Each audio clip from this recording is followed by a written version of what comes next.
যে ঘটনা 10 বছর হয়ে গেল সেই ঘটনার কোনো তথ্য প্রমাণই জোগাড় করতে পারল না পুলিশ। আর এই যুক্তিতেই বহু সমালোচিত করেয়া গণধর্ষণ কাণ্ডে 3 অভিযুক্ত তারা বেকসুর খালাস ঘোষণা করা হলো।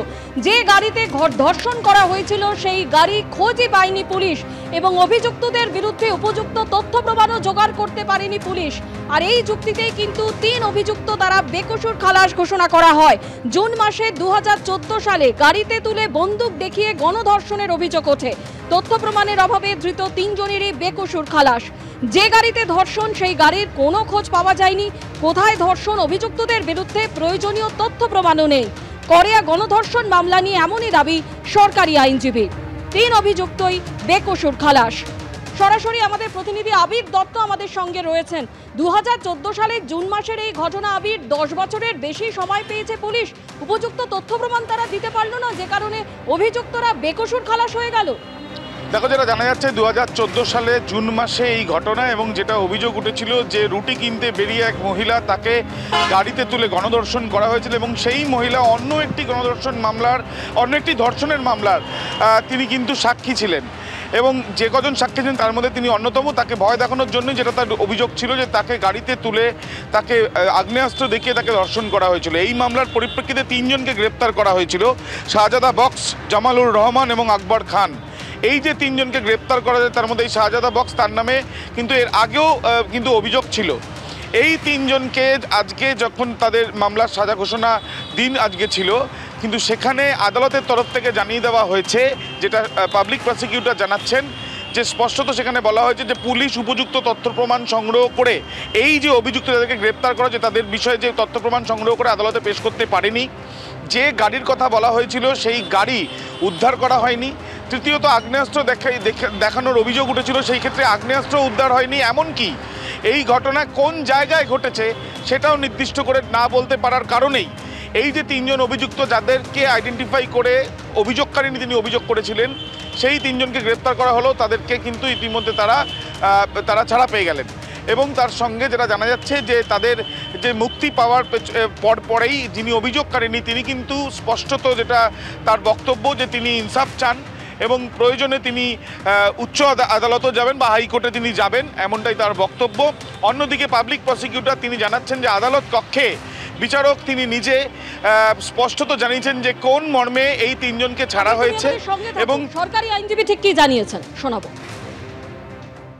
আজকে যে অর্ডারটা হলো তাতে খালাস হলো এই কারণে, সাহেব বললেন যে গাড়ি যে গাড়ি করে নিয়ে যাওয়া হয়েছিল সেই গাড়িটা পুলিশ রিকভার করতে পারেনি, সিজ করেনি। গাড়ি পুলিশ থেকে গাড়িটাকে সিজ করেনি, রিকভার করতে পারেনি, গাড়িটাকে নিয়ে আসতে পারেনি, খুঁজে পায়নি।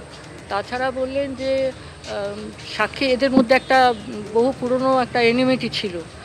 তারপরে বললেন আর একটা কথা বললেন, পিও নিয়ে বললেন যে পিওটাকে পুলিশ যেভাবে দিয়েছে, এভিডেন্স যা দিয়েছে সেটা পিওটা প্রুফ হয়নি।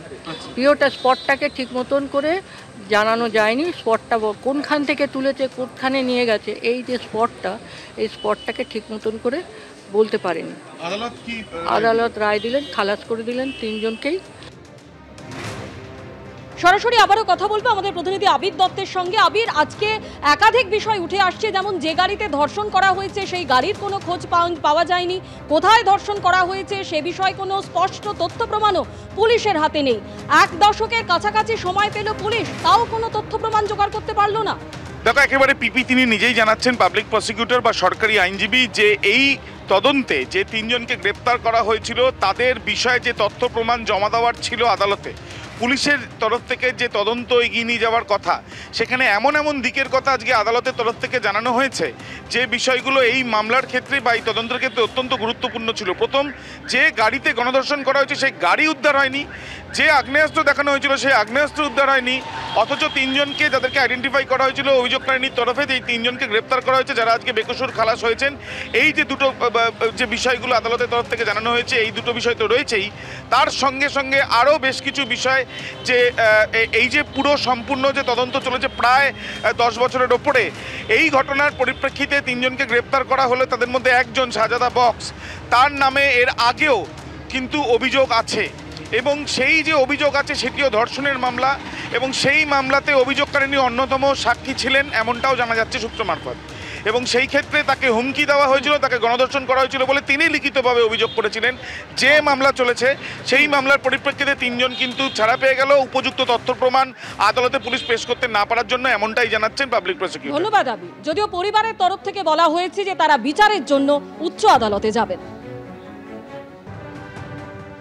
এটা তো গ্রস ফেইলিওর, মানে ইনভেস্টিগেটিং এজেন্সির গ্রস ফেইলিওর, চরম ব্যর্থতা। আমার যেটা মনে হয় যে দেখো, যে গাড়িটা ইনভলভ ছিল সে গাড়িটা আজ পর্যন্ত অধরা রয়েছে। ওটা কিন্তু কেসের কিন্তু main issue, one of the main issues. তো সাক্ষীদের যা যা স্টেটমেন্ট বা যে ভিকটিম ভিজির যা স্টেটমেন্ট, সেটার সঙ্গে কিন্তু মেডিকো লিগাল বা ফরেন্সিক এক্সামিনেশনের, স্টেট ফরেন্সিক মেডিসিনের যে এক্সামিনেশন, তার রিপোর্ট কিন্তু ম্যাচ করেনি সম্ভবত। এটাকেই বলে খুব স্কেচি ইনভেস্টিগেশন। এক দশকেও পুলিশ কোনো তথ্য প্রমাণ জোগাড় করতে পারল না। যে গাড়িতেই গণধর্ষণের ঘটনা ঘটে সেই গাড়ির কোনো খোঁজ পাওয়া যায়নি। কোথায় ধর্ষণের ঘটনা হয়েছিল সে বিষয়ে কোনো সুনির্দিষ্ট তথ্য প্রমাণ পুলিশ দিতে পারেনি। এমনকি যে আগ্নেয়াস্ত্র দিয়ে তাকে ভয় দেখানো হয়েছিল সেই আগ্নেয়াস্ত্রেরও কোনো খোঁজ পাওয়া যায়নি। ভুল কাজ হলো আমার বাবার সাথে, অনেক 12 বছর ধরে আমার বাবাকে বেঁচে রেখেছে। আমরা এমনি একটা লোক জাহিদ হোসেন যে আছে, ও পারপাসলি এই রকম মিথ্যে অভিযোগ করে করে বারবার করে লোকদেরকে আটকায়।